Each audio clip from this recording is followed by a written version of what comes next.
कराची में 10 रोज़ के दौरान अमवात की तादाद 1087 तक जा पहुंची। ईदी फाउंडेशन के मुताबिक सबसे ज़्यादा 142 मैयतें गुज़िश्ता रोज़ सर्दखाने लाई गईं। कराची में क़यामत खेज़ गर्मी कम होने का नाम नहीं ले रही तो के इलेक्ट्रिक की हठधर्मी भी बरकरार है। कब कितने लोग मरे, ये रिपोर्ट देखते हैं। गर्मी से बचोगे तो लोड शेडिंग से मरोगे। हीट वेव के दौरान अगर बिजली ना हो तो नतीजा मौत। कराची वालों के आगे कुआं है तो पीछे खाई। शहर के सबसे बड़े सरखाने सोहराब गोट में लोगों का तांता बन गया। कोई मैयत रखवाने आ रहा है तो कोई वापस ले जाने। कराची में क़यामत खेज गर्मी कम होने का नाम नहीं ले रही तो के इलेक्ट्रिक की हठधर्मी भी बरकरार है।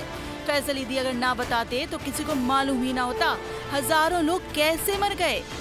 कराची में 10 रोज के दौरान अमवात की तादाद 1087 तक जा पहुंची। ईदी फाउंडेशन के मुताबिक सबसे ज्यादा 142 मैयतें गुज़िश्ता रोज सर्द खाने लाई गईं। ईदी फाउंडेशन के आदाद शुमार के मुताबिक 26 जून को 127, 25 जून को 141, 24 जून को 134, 23 जून को 128, 22 जून को 86, 21 जून को 75, 20 जून को 61 और 19 जून को 58 लाशें ईदी सरखाने मुंतकिल की गईं। सब्सक्राइब करें और बेल दबाएं ताकि कोई खबर रह न जाए।